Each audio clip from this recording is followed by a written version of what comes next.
Dr. Jekyll and Mr. Hyde. Graded Leader Level 1. Chapter 1. Story of the Door. Mr. Utterson is a lawyer. He has a serious face. He does not smile. He speaks little. He is thin and tall. He is dusty and unhappy. But he is kind. At meetings, he is friendly. When he drinks wine, his eyes shine. His actions show his feelings. He is strict with himself. He drinks gin alone. He likes the theater, but he cannot go. He accepts others. He does not judge them. He helps them. He says, "I let my brother go his way." He is nice to bad people. Other people don't like them. He always treats them the same. Mr. Utterson's work is easy. He does not show much feeling. His friendship is simple and kind. He makes friends by chance. His friends are family or old friends. His love grows over time. His love is like ivy. Mr. Utterson has a friend. His name is Mr. Richard Enfield. Mr. Enfield is his cousin. People wonder about their friendship. On Sundays, they walk together. They do not talk much. They look quiet and boring. They are happy to see a friend. They love their walks. Their walks are the best part of the week. They ignore fun and work for their walks. They want to enjoy their walks. One day, they walk in a busy street in London. The street is small and quiet, but on weekdays it is busy. The people there are doing well. They want to do better. The shops look nice. The shops are like smiling saleswomen. On Sundays, the street is quieter.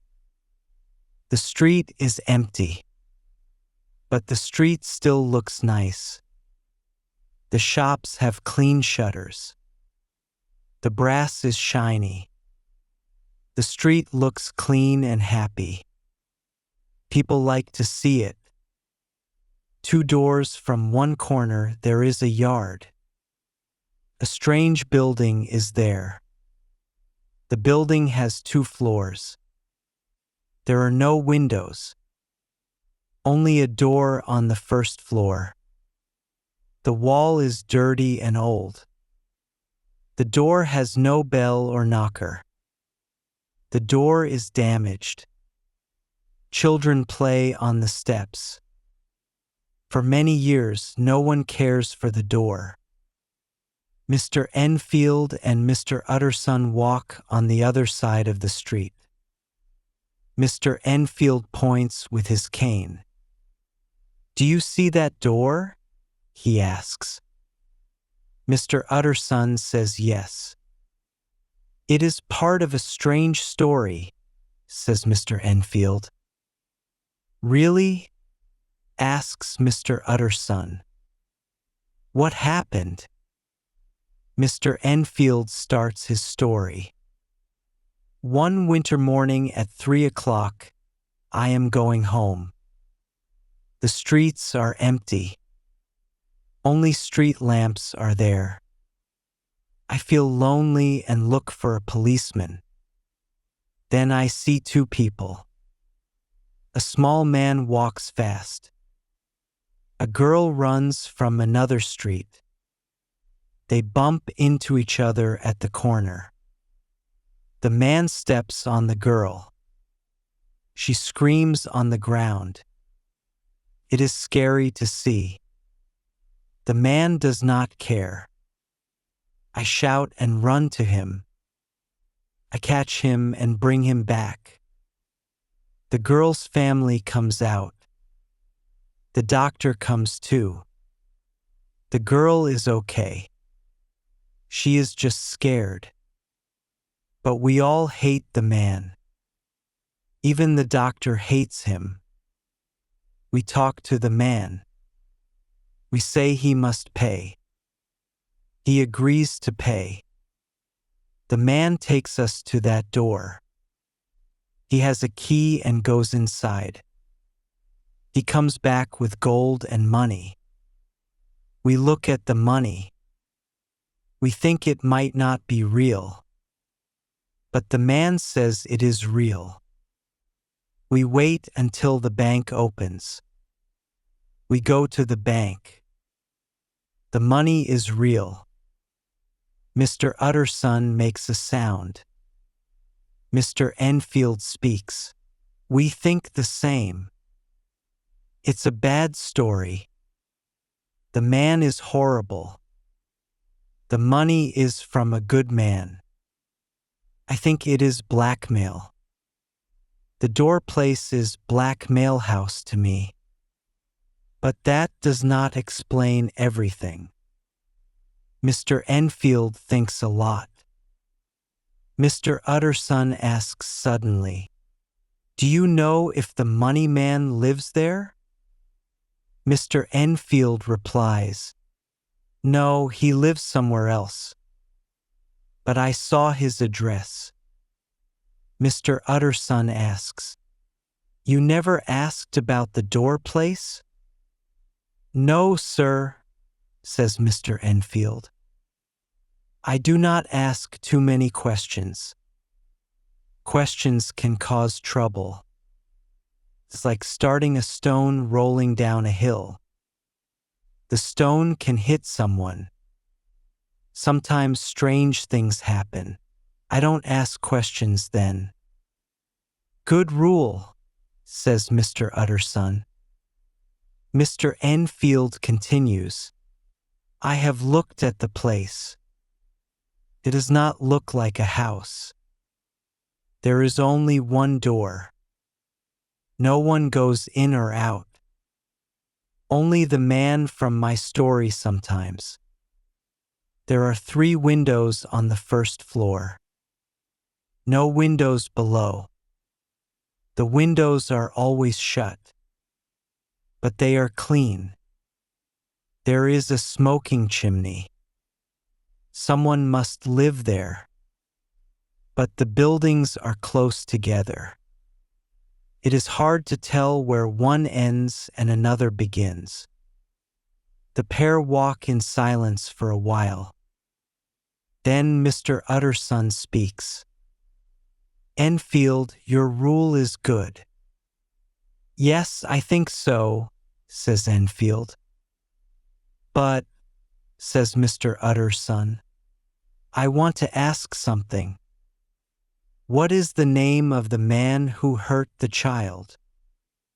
"Well," says Mr. Enfield, "his name is Hyde." Says Mr. Utterson.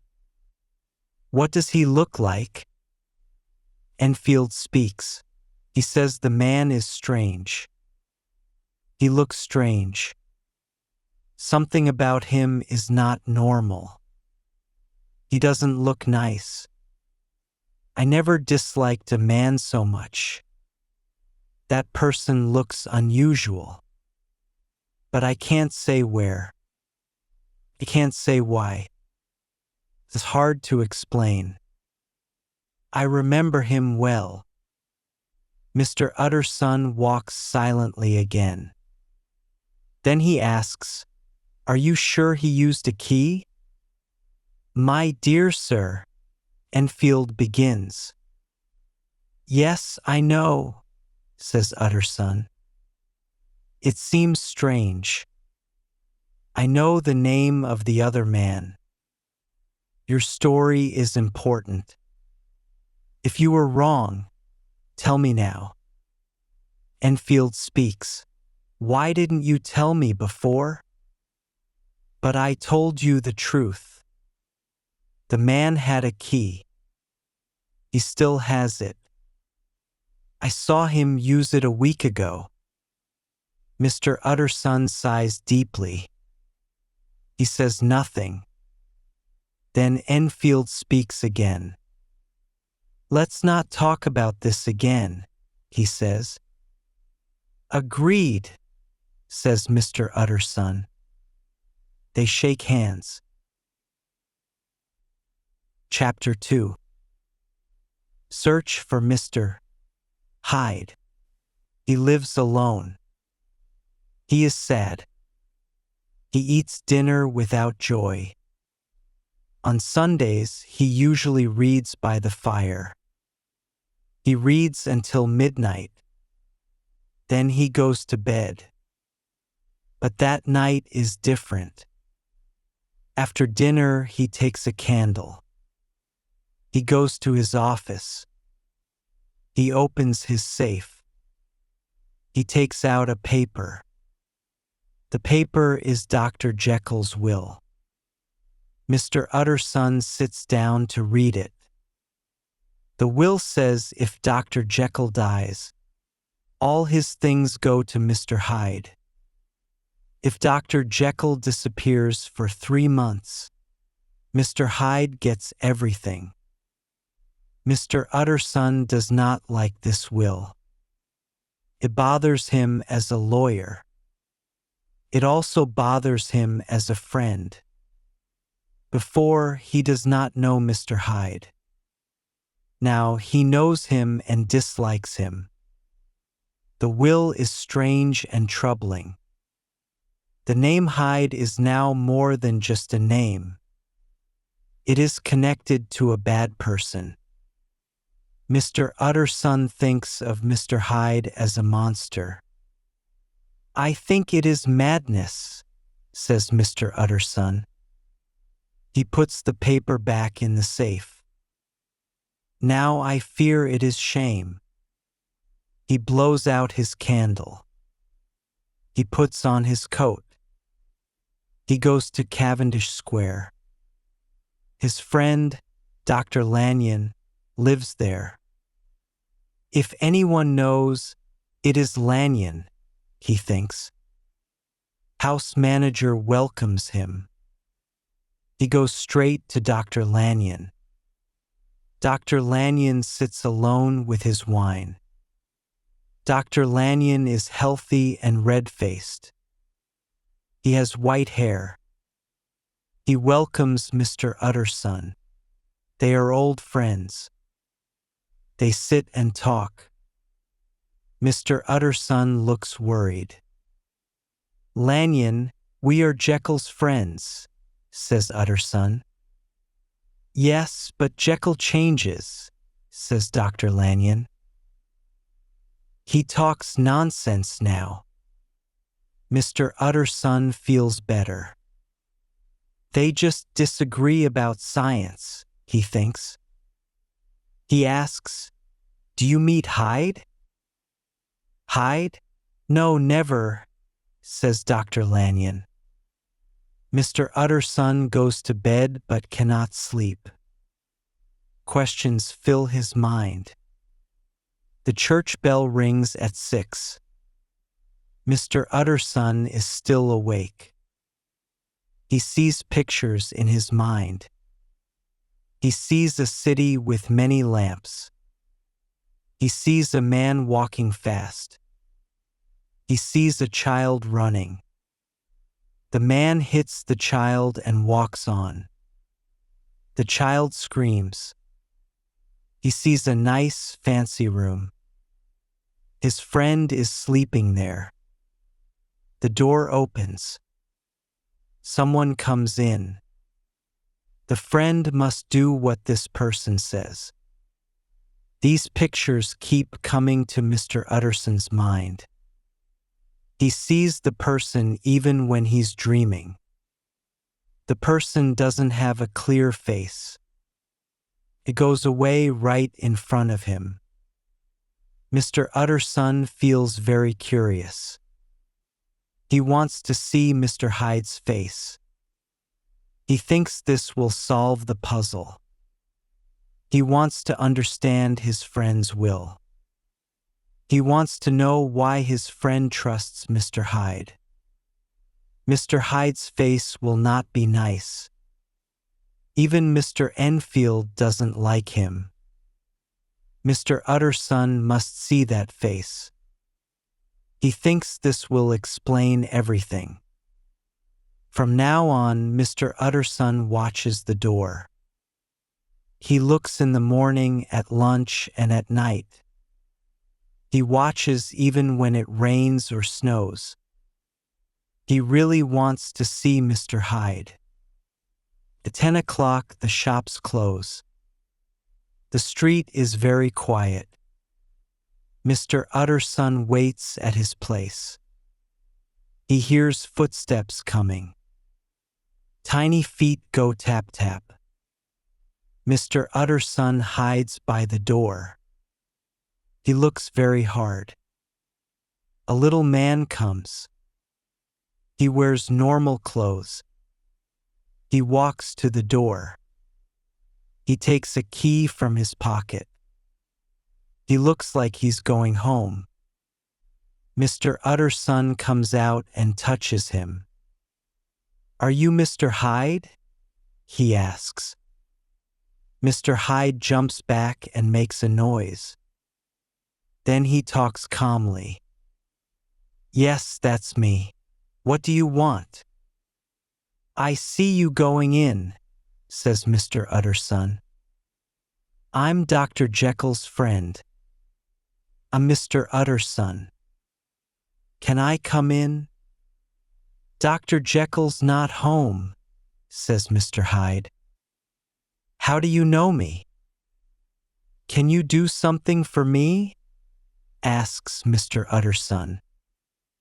"Okay," says Mr. Hyde. "Show me your face," says Mr. Utterson. Mr. Hyde waits a bit. Then he shows his face. They look at each other. "Now I'll know you again," says Mr. Utterson. "Yes," says Mr. Hyde. "Here's where I live." He gives an address. Mr. Utterson thinks, does he know about the paper? But he doesn't say it. He just makes a sound. Mr. Hyde asks again, "How do you know me?" "Someone told me," says Mr. Utterson. "Who told you?" "We have the same friends," says Mr. Utterson. "Who are they?" "Jekyll, for example," says Mr. Utterson. "He never told you," Mr. Hyde shouts, angry. "I didn't think you'd lie." "Stop," says Mr. Utterson. "That's not nice." Mr. Hyde laughs meanly. He quickly opens the door. He goes inside. The lawyer stands for a bit. He looks worried. Then he walks up the street. He stops and thinks a lot. Mr. Hyde is white and small. He looks weird but not clearly. His smile is not nice. He seems scared but also brave. He talks with a rough voice. All these things are bad. But they don't explain why Mr. Utterson feels so bad. He feels yucky, hates it, and is scared. There must be something else, he thinks.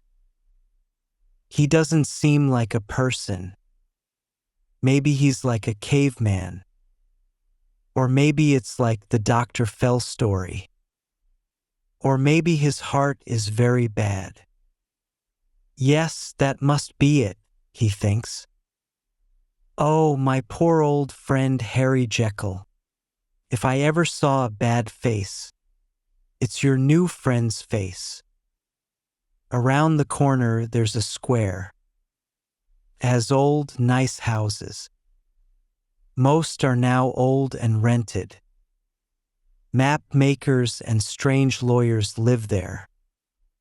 One house is still good. It looks rich and comfy. Mr. Utterson stops and knocks. A nice old helper opens the door. "Is Dr. Jekyll home, Poole?" asks the lawyer. "I'll check," says Poole. "Please come in, sir." Mr. Utterson goes in. He sits by the fire. Soon Poole comes back. "Dr. Jekyll is out," says Poole. "I saw Mr. Hyde go in," says Utterson. "Is that okay when Dr. Jekyll is away?" "Yes, sir, Mr. Hyde has a key," says Poole. "Your boss trusts Mr. Hyde a lot," says Utterson. "Yes, we all must listen to him," says Poole. "I don't like it," says Utterson. "Me neither, sir," says Poole. Mr. Utterson walks home sad. He worries about his friend. He thinks about the will again. He thinks about Mr. Hyde's face. Then he decides to help his friend. "If Jekyll is in trouble, I will help him." Chapter 3. Dr. Jekyll was quite at ease. 2 weeks later, Dr. Jekyll has a dinner. He invites 5 or 6 old friends. They are all smart and nice people. They like good wine. Mr. Utterson stays after others go. He often does this. People like to be with Mr. Utterson. They like to talk with him after others leave. Dr. Jekyll likes this too. He sits across from the fire. He is a big, nice-looking man, 50 years old. His face is smooth. He looks kind and smart. Dr. Jekyll really likes Mr. Utterson. You can see it in his eyes. He has warm, true feelings for Mr. Utterson. "I want to talk, Jekyll," says Mr. Utterson. "About your will?" Dr. Jekyll looks a bit worried. But he smiles and says, "Oh, Utterson, you worry too much. Lanyon doesn't like it either. But he's a good man. Don't be mad at him." Mr. Utterson doesn't change the topic. "I never liked it," says Utterson. "My will? Yes, I know," says the doctor. "You told me before."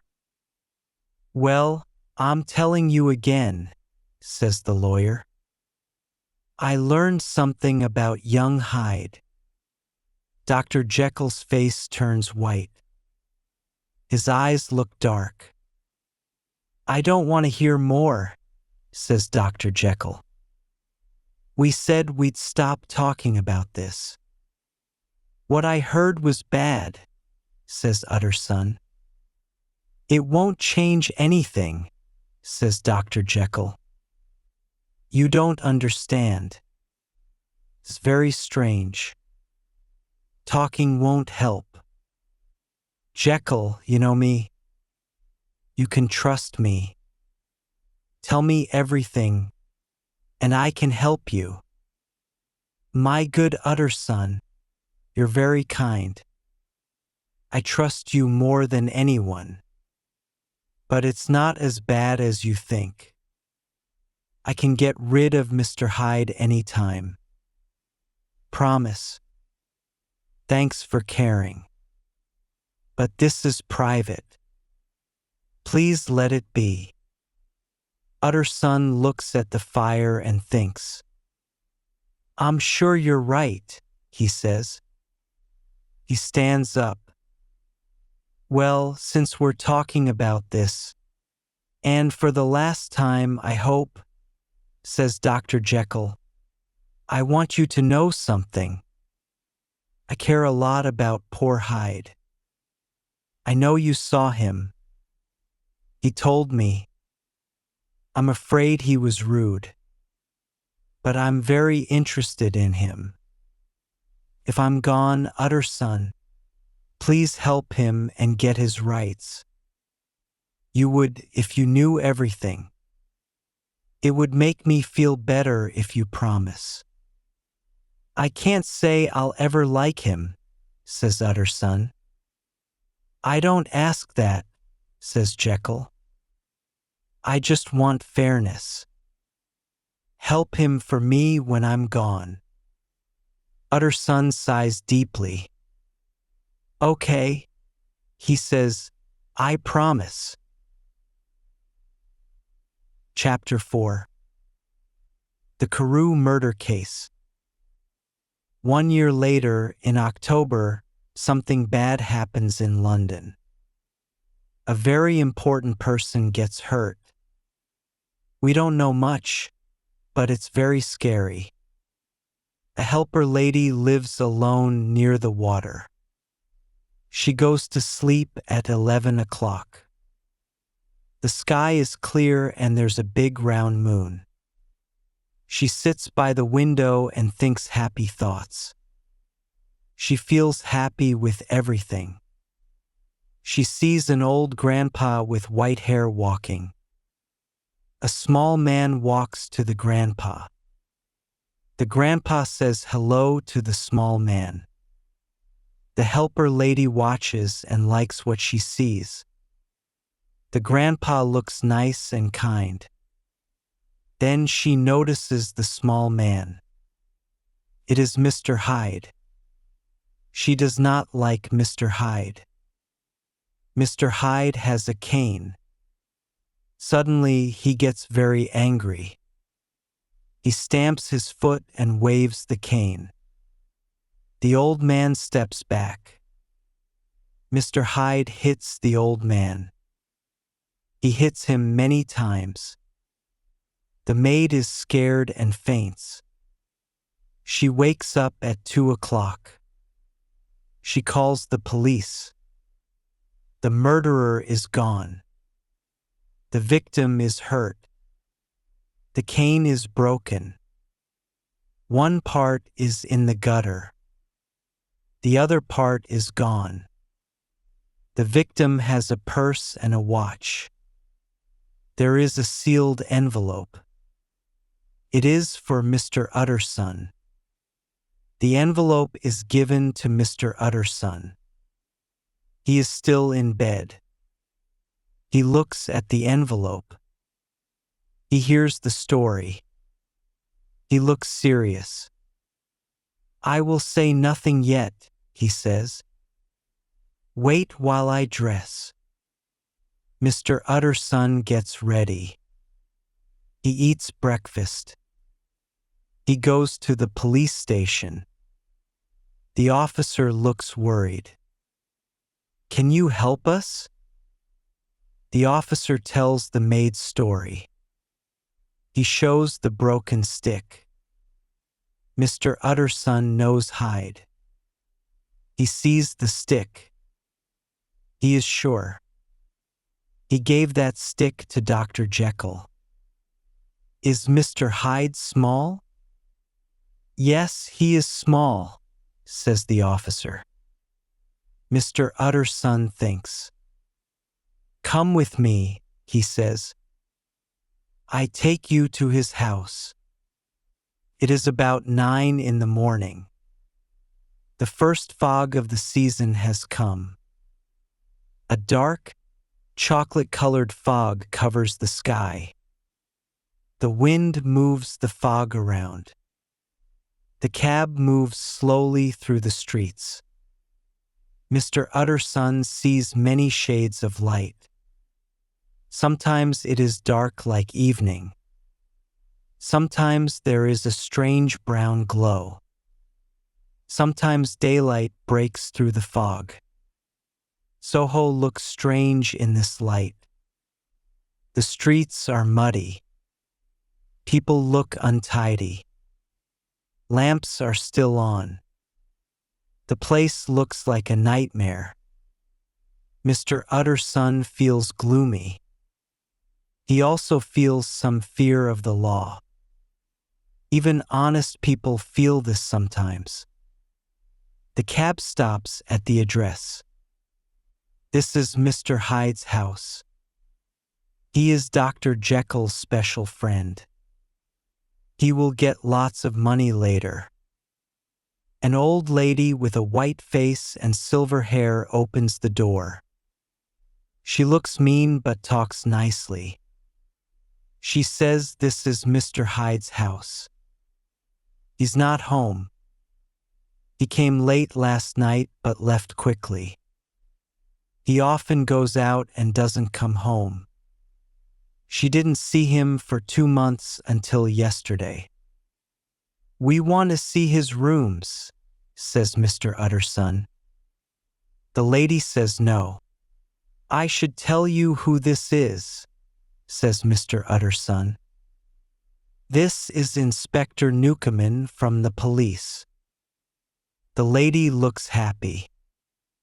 Oh, she says, is he in trouble? What did he do? Mr. Utterson and the police look at each other. People don't like him much, says the police. Let's look around, says Mr. Utterson. Mr. Hyde uses only a few rooms. The rooms are fancy and pretty. The closet is full of wine. The plates are silver and the tablecloth is nice. A good picture is on the wall. The carpets are colorful and nice. The rooms look messy. Clothes are on the floor, pockets are inside out. Drawers are open. Gray ashes are in the fireplace. Many papers were burned. The police finds a piece of a green checkbook. Half of a stick is behind the door. The police is happy.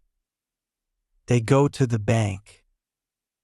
Mr. Hyde has lots of money in the bank. We got him, says the police. He must have been scared. He wouldn't leave the stick or burn the checkbook. But finding Mr. Hyde is hard. Not many people know him. Even the maid's boss only saw him twice. He has no family. He never took pictures. People who saw him say different things.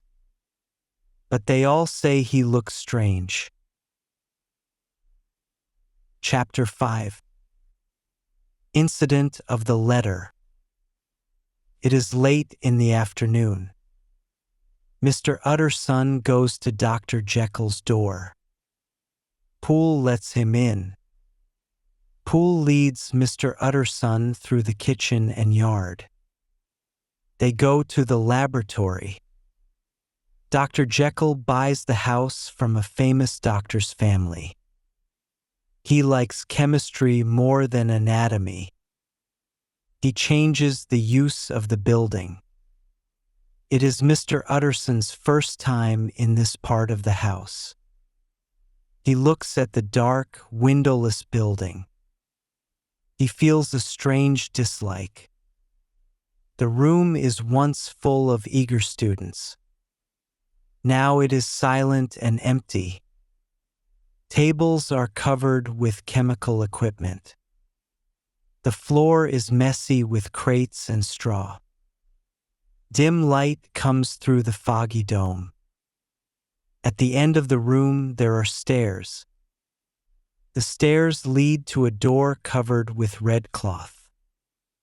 Mr. Utterson goes into Dr. Jekyll's private room.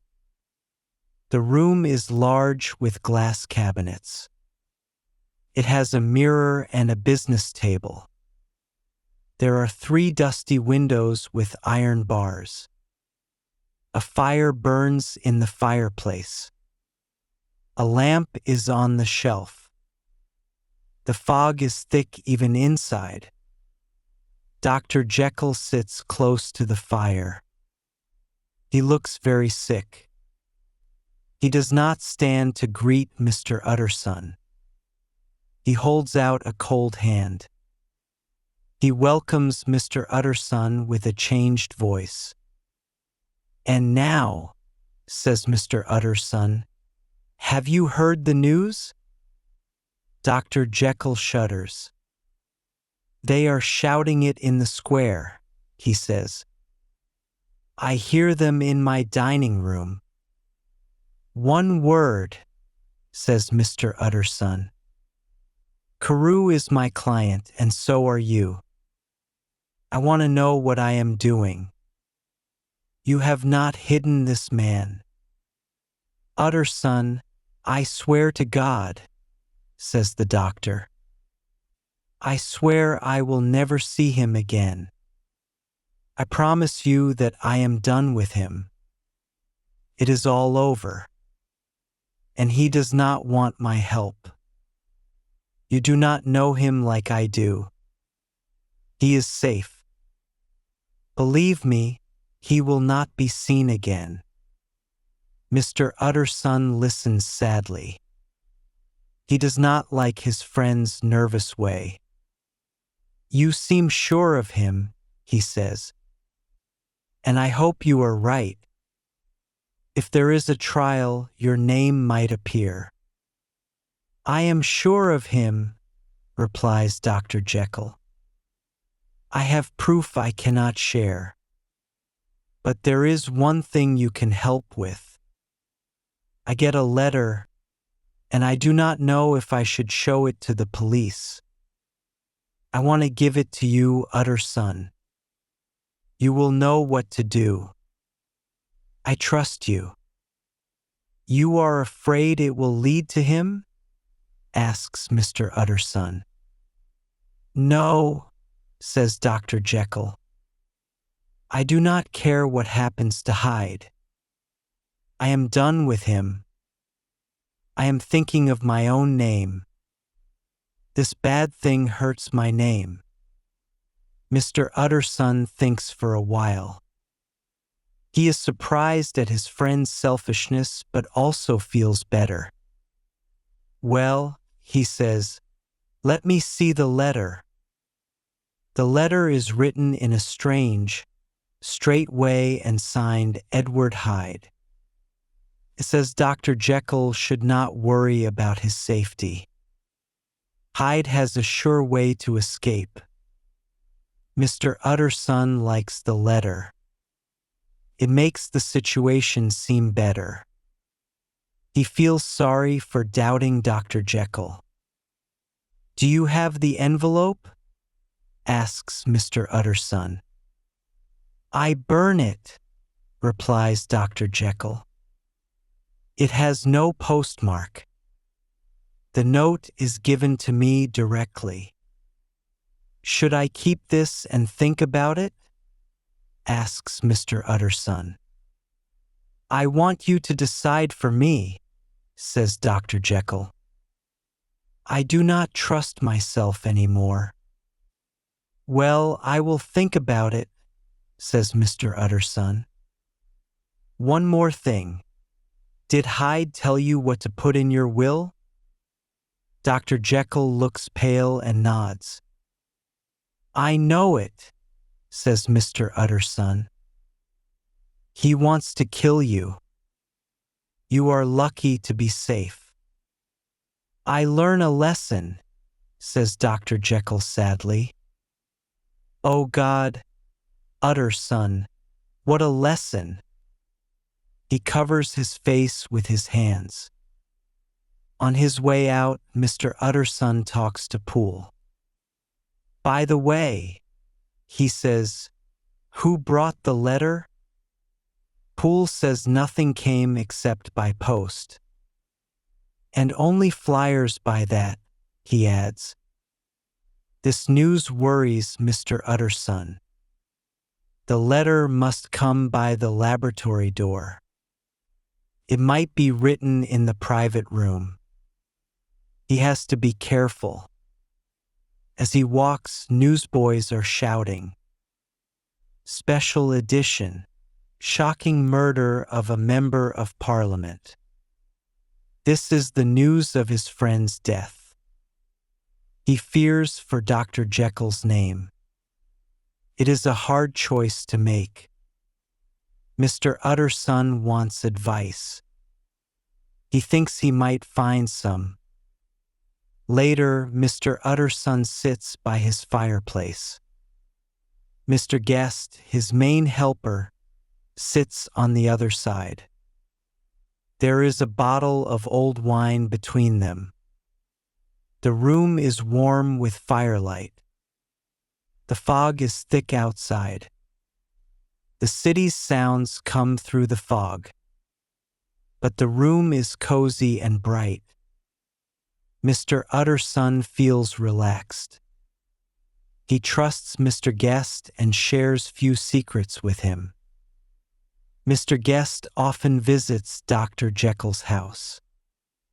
He knows Poole and hears about Mr. Hyde. Mr. Utterson decides to show him the letter. Mr. Guest is good at reading handwriting. This is sad about Sir Danvers, says Mr. Utterson. Yes, sir. People are very upset, says Mr. Guest. The man must be crazy. I want your opinion, says Mr. Utterson. I have a paper in his handwriting. It is private, and I am not sure what to do. Mr. Guest's eyes brighten. He looks at the letter with interest. It is not crazy, but strange, he says. The servant comes in with a note. Is that from Dr. Jekyll? Asks Mr. Guest. It is just an invitation to dinner, says Mr. Utterson. May I see it? Asks Mr. Guest. Mr. Utterson gives him the note. Mr. Guest compares the two letters. Thank you, he says, giving them back. The handwriting is very similar. The letters look the same but lean differently. Mr. Utterson is surprised. Why did you compare them, Mr. Guest? He asks. The handwriting is almost the same, says Mr. Guest. Mr. Utterson says, Don't talk about this note. No, sir, says Mr. Guest. I understand. That night, Mr. Utterson locks the note in his safe. Henry Jekyll writes for a bad man. His blood feels cold. Chapter 6. Incident of Dr. Lanyon. Time goes by. There is a big reward for news about Sir Danvers' death. But Mr. Hyde is gone. People tell stories about Mr. Hyde.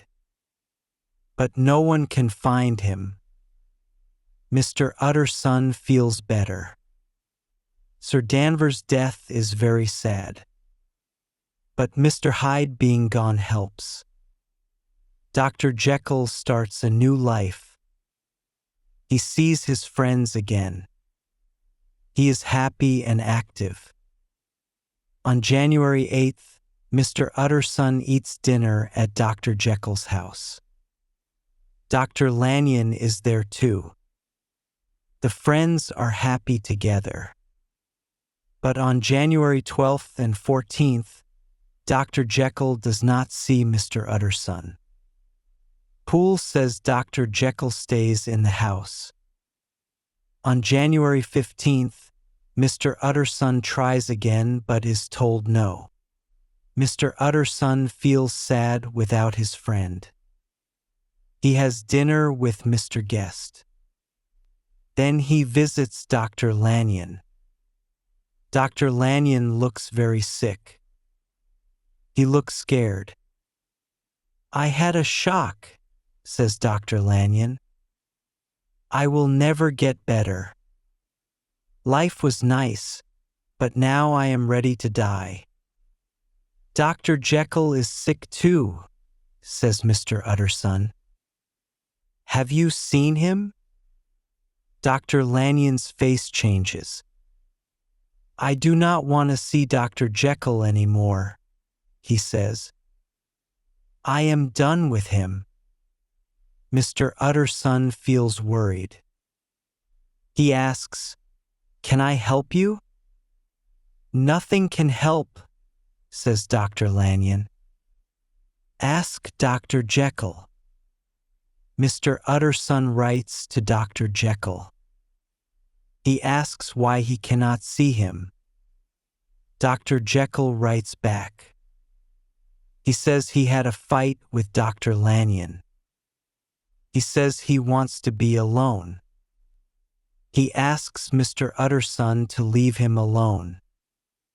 A week later, Dr. Lanyon dies. Mr. Utterson finds a letter from Dr. Lanyon. It says private. It says to open it after Dr. Jekyll dies or disappears. Mr. Utterson is curious but respects Dr. Lanyon's wish. He locks the letter in his safe. Mr. Utterson feels worried about Dr. Jekyll. He still likes Dr. Jekyll, but he feels scared too. Mr. Utterson visits Dr. Jekyll less often. Poole says Dr. Jekyll stays in his room. Dr. Jekyll is sad and quiet. It seems he is thinking about something. Chapter 7. Incident at the window. It is Sunday. Mr. Utterson walks with Mr. Enfield. They walk through a small street. They stop in front of a door. "Well," says Enfield, "the story is over. We will not see Mr. Hyde again." "I hope so," says Utterson. "I saw him once. He made me feel bad." "It is hard not to feel that way," says Enfield. "I found out this is Dr. Jekyll's back door. You could have told me sooner." "So you know now," says Utterson. "Let's go into the court and look at the windows. I worry about Jekyll. Seeing a friend might help him." The court is cool and wet. It is getting dark early. The middle window is half open. Dr. Jekyll sits by the window. He looks very sad. "What, Jekyll?" cries Utterson. "I hope you are better." "I am very sad, Utterson," says Dr. Jekyll. "Very sad. It will not last long, thank God." "You stay inside too much," says Utterson. "You should come out like Enfield and me. This is my cousin, Mr. Enfield. Come with us. Get your hat and walk with us." "You are very kind," says Jekyll. "I want to, but I cannot. I am scared. But I am happy to see you. It is a great pleasure. I would invite you in, but my place is not nice." "Then we will stay here and talk to you," says Utterson. "That is a good idea," says Jekyll with a smile. But then his smile turns to fear and sadness. He shuts the window quickly. Utterson and Enfield are shocked. They leave the court in silence. They walk through the small street without talking. In a busy street, they finally talk. "God forgive us, God forgive us," says Utterson. Enfield nods and keeps walking in silence. Chapter 8. The last night. Mr. Utterson sits by the fire one evening. He eats dinner and relaxes. Suddenly, Poole visits him. "Poole, why are you here?" Mr. Utterson asks. He looks at Poole closely. "Is Dr. Jekyll sick?" he adds. "Mr. Utterson, something is wrong," Poole says. "Sit down, Poole." "Have some wine," says Mr. Utterson. "Now, tell me what is wrong." "Dr. Jekyll stays in his room again," says Poole. "I don't like it." "Mr. Utterson, I am scared." "Why are you scared, Poole?" asks Mr. Utterson. "I have been scared for a week," says Poole. "I can't take it anymore." Poole looks very sad. He does not look at Mr. Utterson. He stares at the floor. "I can't take it anymore," he says again. "Tell me why, Poole," says Mr. Utterson. "I think something bad happened," says Poole. "Something bad," cries Mr. Utterson. "What do you mean?" "I can't say, sir," says Poole. "But will you come with me and see?" Mr. Utterson gets his hat and coat. It is a wild, cold night. The wind is strong. The streets are empty. Mr. Utterson feels something bad will happen. Poole stops on the sidewalk. He takes off his hat. His face is white. His voice is rough. "Well, sir, we are here. I hope nothing is wrong," he says. "Amen, Poole," says Mr. Utterson. The servant knocks on the door. The door opens a little. A voice asks, "Is that you, Poole?" "It's all right," says Poole. "Open the door." The hall is bright when they enter. The fire is high in the fireplace. All the helpers stand around the fire. They look scared. "They're all scared," says Poole. Silence follows. No one protests. The maid cries loudly. "Be quiet," says Poole fiercely to her. They all look at the inner door with fear. "Now," says Poole to the knife boy, "get me a candle and we'll handle this quickly." He asks Mr. Utterson to follow him to the back garden. "Now, sir," says Poole, "come quietly. I want you to hear, but don't let him hear you.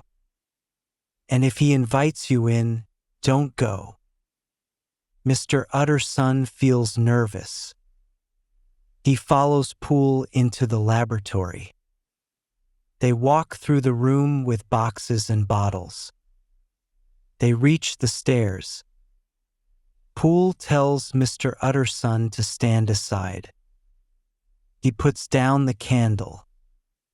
Then he climbs the steps. He knocks on the door. "Mr. Utterson is here to see you," he says. He signals Mr. Utterson to listen. A voice answers from inside.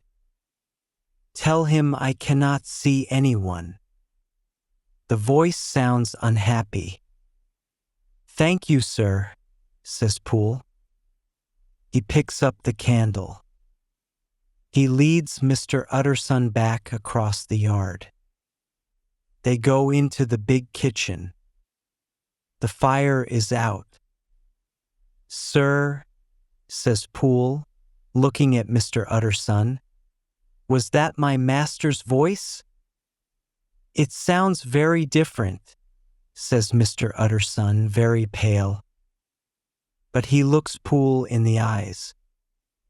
Changed? Yes, I think so, says house manager. I have worked here for 20 years. I know his voice well. No, sir, my master is gone. He disappeared 8 days ago. We heard him cry out to God. Now someone else is in his place. Why is that person there? This is very wrong, Mr. Utterson. This is a strange story, Poole, says Mr. Utterson. This is a wild story. If Dr. Jekyll was murdered, why would the murderer stay? That makes no sense. Well, Mr. Utterson, you are hard to satisfy, but I will try, says Poole. All this week, the person in the cabinet has been crying for medicine. He cannot find the right one. The master often wrote orders on paper. He threw the paper on the stairs. This week, we only get papers. The door stays closed. We leave food there. Nobody sees him. Every day, sometimes twice or 3 times, there are new orders and complaints. I run to all the chemists in town. Every time I bring the medicine back, there is another paper. It says to return the medicine. It says the medicine is not pure. He orders from a different chemist. He needs this drug very badly. Do you have any of these papers? Asks Mr. Utterson. Poole checks his pocket. He gives Mr. Utterson a note. Mr. Utterson moves closer to the candle. He reads the note carefully. The note says, Dr. Jekyll writes to a store, Hello, your last sample is not pure. It's useless for my work. Please look for more carefully. If you find some, send it quickly. Money is not a problem. This is very important to me. At the end, he writes, For God's sake, find me some of the old. Mr. Utterson says, This is a strange note. Why did you open it? Poole says, The man at the store was angry. He threw it back to me. Mr. Utterson asks, Is this Dr. Jekyll's handwriting? Poole says, I think so, but what does the handwriting matter? I saw him. Mr. Utterson is surprised. You saw him? How? Poole says, I went from garden to room. Doctor was there. He was looking for medicine. Room door was open. He was searching boxes. He looked up when I came in. He made a strange sound. He ran up to his room. Poole wonders, why did he wear a mask? Why did he make a rat sound? Why did he run from me? I know him well because I worked long. Mr. Utterson says, these are strange things. Dr. Jekyll might be sick. The sickness might change his voice and make him wear a mask. He wants this drug to get better. Poole says, no, sir, that wasn't my master. My master is tall and fine. This was more like a dwarf. I know my master after 20 years. I think there was murder. Mr. Utterson says, if you say that, I must check. I will break down that door. Poole says, that's right, Mr. Utterson. Mr. Utterson asks, who will help? Poole answers, you and me, sir. They take tools. Mr. Utterson asks, Poole, did you recognize the masked figure? Poole says, I think it was Mr. Hyde. It was the same size and moved the same way. Who else could enter by the laboratory door? Have you met Mr. Hyde? The lawyer says, yes, I once talked to him. Poole says, then you know he was strange. He made you feel cold inside. The lawyer says, I felt that too. Poole says, when that masked person jumped, I felt very cold. He ran into the room. I can't prove it, Mr. Utterson, but I'm sure it's Mr. Hyde. The lawyer says, I believe you. I think poor Dr. Jekyll is dead. The killer is still in that room. Call Bradshaw. Bradshaw comes. He looks scared. The lawyer says, don't worry, Bradshaw. This is hard for everyone. Poole and I will go into the room. If everything's okay, I'll take the blame. You and the boy go to the door with sticks. You have 10 minutes to get ready. The lawyer looks at his watch. Now, Poole, let's start, he says. Mr. Utterson takes the poker. They go to the yard. It's very dark. They enter the theater and wait. London is noisy, but it's quiet here. They hear footsteps in the cabinet. It walks all day, Poole whispers. Is that the doctor's foot? The steps are light and strange. Utterson sighs. I heard it cry once, Poole says. Crying? The lawyer asks, feeling scared. 10 minutes pass. They go to the cabinet door. Jekyll, Utterson calls, I want to see you. No answer. If you don't open, we'll break in. Utterson. A voice says, please have mercy. That's Hyde's voice, Utterson shouts. Break the door, Poole. Poole breaks the door. They look inside. The room is quiet and clean. A man lies on the floor. It's Edward Hyde, but he's dead. We're too late, Utterson says. We need to find Dr. Jekyll. They search the house but can't find him. They find a rusty key. This key looks unused, the lawyer says. They go back to the room. They see science things and books. They find a big envelope with Utterson's name. Inside is a letter for Utterson.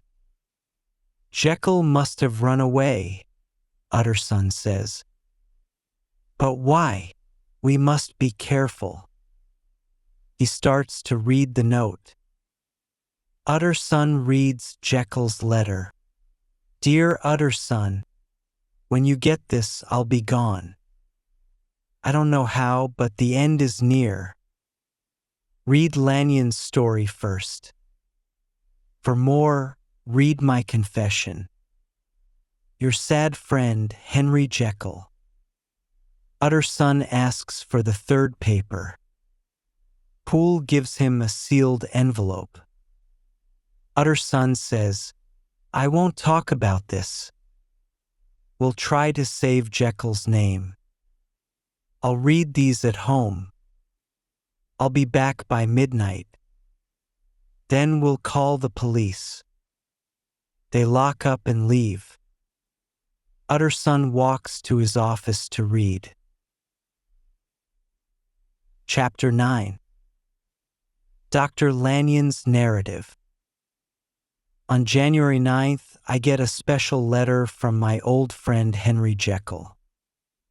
We don't write to each other often, so I am surprised. I saw him just last night. The letter says, December 10th, 18. Dear Lanyon, you are one of my oldest friends. We don't agree on science, but we still care for each other. If you need my help, I will always help you. Lanyon, my life and honor now depend on you. If you don't help me tonight, I am lost. You might think I'm asking for something bad. Please judge for yourself. I want you to cancel all your plans tonight. Please take a taxi to my house. Bring this letter with you.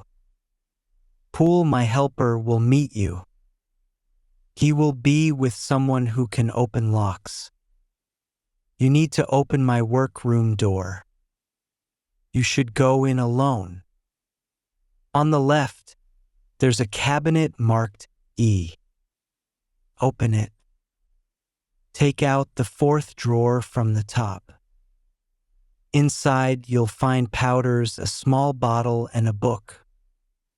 Please bring the whole drawer to Cavendish Square. That is the first part. Now for the second. You should be back before midnight. Be alone in your room at midnight. A man will come in my name. Give him the box with the things. 5 minutes later, you will understand everything. If you fail, my death or madness will be your fault. Please don't ignore this. I'm in a strange place. I'm having a hard time. Please help me, Lanyon. Please save me. Your friend, H.J. P.S. The letter might be late. If it comes tomorrow, do it when you can. Wait for someone at midnight. If nothing happens that night, you won't see me again. This letter made me very confused. But I'm his friend.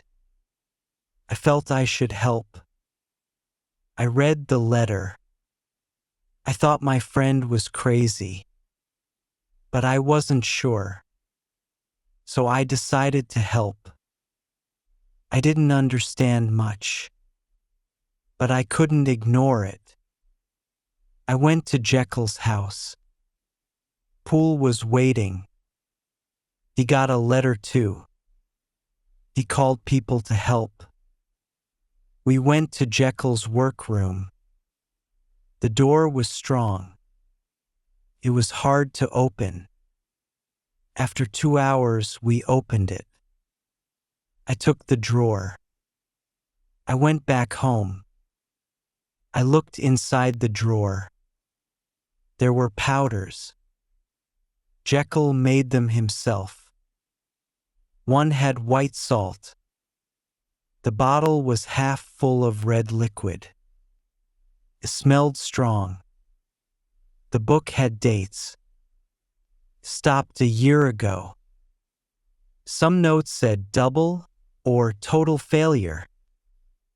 I didn't understand much. How could this hurt Jekyll? I thought Jekyll might be sick. I sent my helpers to bed. I got a gun ready. After midnight, someone knocked.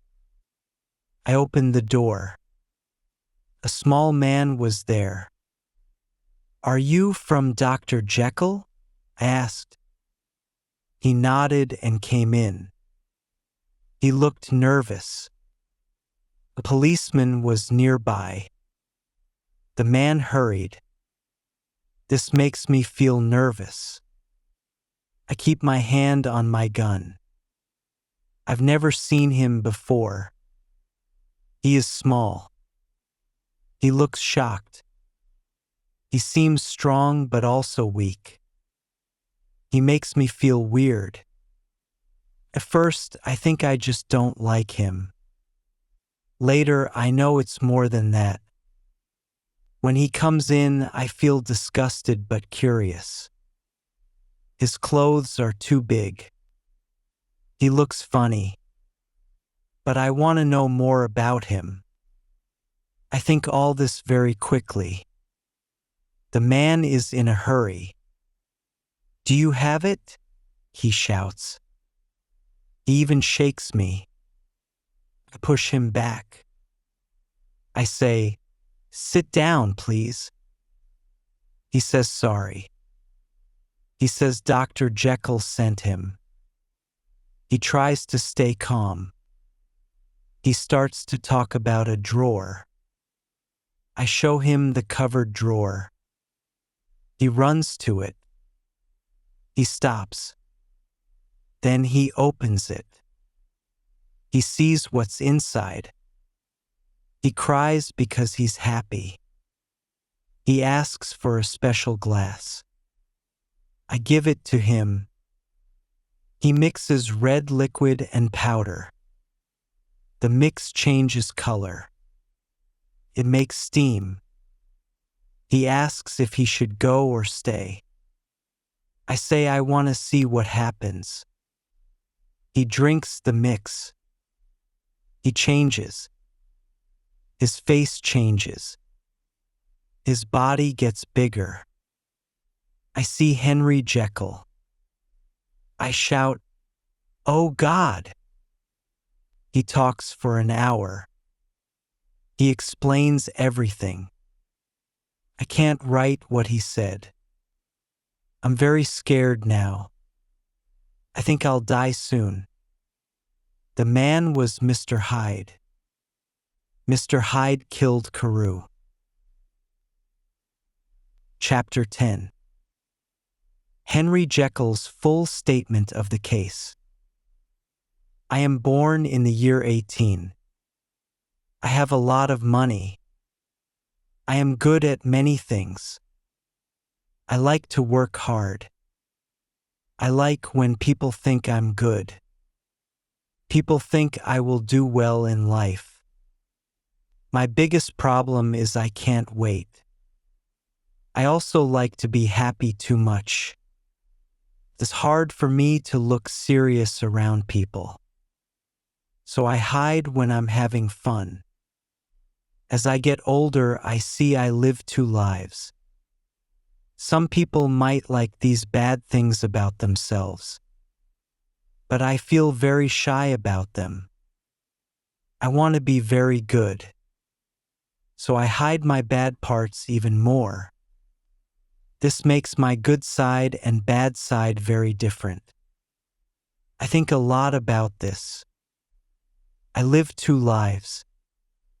But I'm not lying. Both sides of me are real. I'm honest when I do bad things. I'm honest when I do good things too. I study strange science.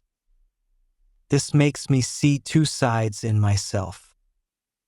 I learn that people are not one, but two. I think there might be more. My life shows me people have two sides. I see I'm both good and bad. Before I found this out, I wanted to separate these sides. If each side could be alone, life would be easier. The bad side could live without feeling sorry. The good side could live without shame. People have a problem. These two sides are stuck together. They always fight in our minds. How can we separate them? I think hard. Then I see something in my lab. I learn our bodies are not solid. They're like fog. Some things can change our bodies. It's like wind moving curtains. I won't tell you everything. There are two reasons. First, life is always hard. Second, I didn't find out everything. I found out my mind can change my body. I made a drug to change how I look. I was scared to try it. I knew I might die, but I really wanted to try. I make a special drink. I buy a special salt. One night I mix them. I drink it. It hurts a lot. I feel sick. I'm very scared. Then the pain goes away. I feel younger. I feel lighter. I feel happier. I feel very free. I know I'm more bad now. This makes me happy.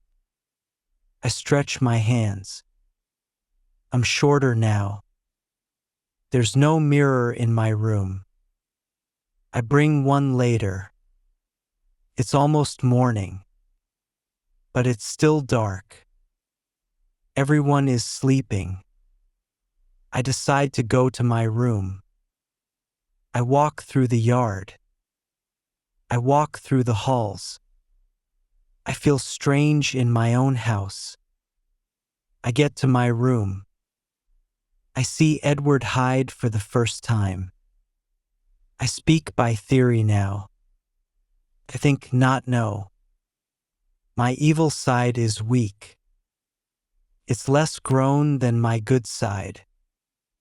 My life is about being good. So my evil side is less active. It's less tired. That's why Hyde is small. He's thin and young. Good shows on Jekyll's face. Evil shows on Hyde's face. Evil makes Hyde look bad. But I don't hate Hyde. I like him. He seems normal to me. Hyde's image is clear. People feel scared near Hyde. All people have good and bad. Hyde is all bad. I look in the mirror for a moment. I need to see if I can become Jekyll again. I go back to my room. I drink the potion again. I feel the pain again. I become Henry Jekyll again. That night I face a big choice. If I wanted to do good things, it could be different. The drug doesn't make me good or bad. It just shows who I really am. At that time, my good side is sleeping. My bad side is awake and wants to do things. So, I have two different people inside me. One is all bad Edward Hyde. The other is the old Henry Jekyll with some good and some bad. The change makes everything worse. I didn't like just studying all the time. I still liked fun things. But these fun things weren't very good.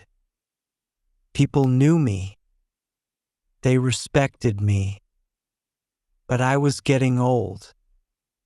This made my two lives harder. My new power made me want to be Hyde. I just had to drink the potion. I could change from a famous teacher to Hyde. I thought it was funny. I got ready carefully. I got a house for Hyde. I hired a quiet housekeeper. This housekeeper didn't ask questions.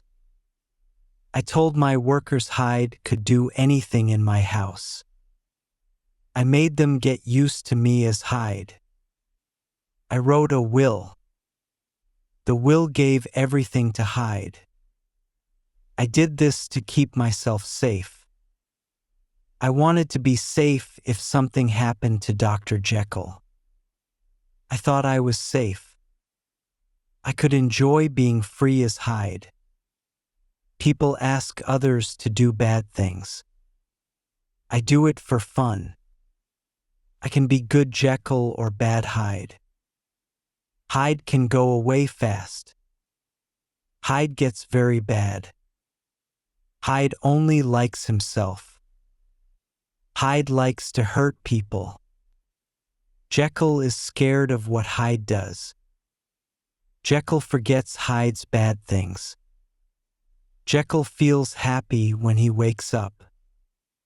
Jekyll tries to make Hyde's bad things better. So Jekyll feels okay. I won't tell all the bad things. I'll just say how I get in trouble. One day I am mean to a kid. Person sees and gets mad. The kid's family and a doctor come. I am very scared. Hyde gives Jekyll's money to them. Later, Hyde gets his own money. I think I am safe. 2 months before Sir Danvers dies, I have an adventure. I come home late. I go to bed. I wake up feeling strange. I look around. I see my room. But I feel like I'm in Hyde's room. I see my hand. I am shocked. It is Hyde's hand.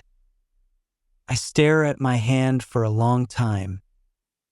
I am very scared. I run to the mirror. I see that I am Hyde. I go to bed as Jekyll.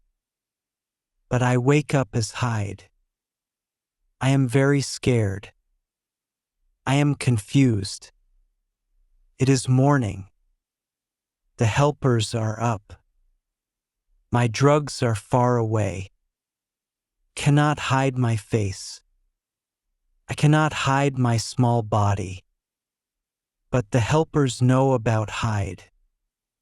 I dress quickly. I go through the house. Bradshaw sees Hyde. He is surprised. 10 minutes later, I change back to Jekyll. I pretend to have breakfast. My appetite is very small. This strange event is like a sign. I think more about my double life. The Hyde part of me is growing stronger. His body seems taller. His body seems more alive. I fear Hyde will take over. The drug doesn't always work the same. Sometimes I have to take more. Now it's harder to become Jekyll again. I feel I'm losing my true self. I have to choose between Jekyll and Hyde. Jekyll remembers everything. Hyde only remembers his fun. Choosing Jekyll means giving up secrets. Choosing Hyde means losing friends. I want to stay as Jekyll. But I don't destroy Hyde's things. For 2 months I live as Jekyll. But soon I feel Hyde inside me. In a weak moment I take the drug again. I don't understand Hyde's evil. Hyde is like a caged animal. When he comes out, he is very angry. I feel more evil than before. Hyde does a very bad thing. I know normal people don't do that. But I have lost all control. To be tempted is to fall. The evil in me woke up. I was very happy to hit. I hit the body many times. Then I felt scared. I saw my life was in danger. I ran away. I went to my house. I destroyed my papers. I walked on the street. I was happy and scared. I planned more bad things. I listened for anyone coming. I went home and drank a drink. I turned back into Jekyll. I was sorry for what I did. I prayed to God. I saw my life. I remembered my father. I remembered my work. I saw the bad things I did. I cried. I wanted to be good. I locked the door. I was happy to be good. The next day, people knew about the murder. They knew Hyde did it. The victim was an important man. It was not just a crime. It was also very stupid. I was glad people knew. I wanted to be good now. If Hyde came out, people would catch him. I tried to be good. I helped people. I was happy. But I still wanted to be bad sometimes. I did not want Hyde to come back. But I wanted to do bad things. One day I was in the park. It was sunny. I sat on a bench. I thought about my good deeds. Then I felt sick. I looked down. I changed into Hyde again. I was now a criminal. I felt scared, but I was still smart. As Hyde, I was sharp and strong. I needed my drugs. My drugs were in my cabinet. But I could not go to my lab. My servants would catch me. I needed someone else to help.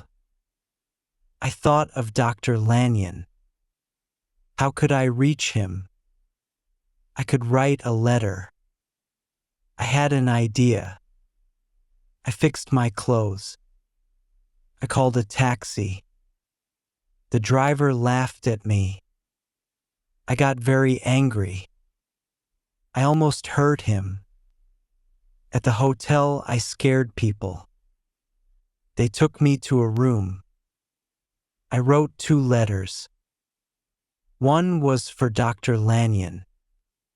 One was for Poole. I wanted to make sure they got them. I stayed in the room all day. I was very angry and scared. At night, I took a taxi. I rode around the city. I was very scared. I walked on the streets. I talked to myself. A woman talked to me. I hit her.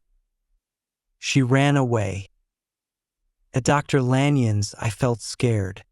I hated being Hyde. Lanyon was very shocked. I came home and went to bed. I slept deeply. In the morning, I felt better. But I still feared Hyde. I was happy to be at home. After breakfast, I felt strange again. I ran to my cabinet. I turned into Hyde again. I took a double dose of the drug. 6 hours later, I felt the change again. I took the drug again. Now I was always scared. I was weak and tired. I hated Hyde more and more. Hyde hated me too. He feared the gallows. He did bad things to my books. He burned letters and pictures. But he did not want to die. I felt sorry for him. I ran out of the special salt. I tried to make more drug. It did not work. The first salt was impure. I could not find more. I am using the last of the old drug. I will turn into Hyde forever soon. I write my last words now. I do not know what will happen. Maybe Hyde will die. Maybe he will live. This is the end of Henry Jekyll.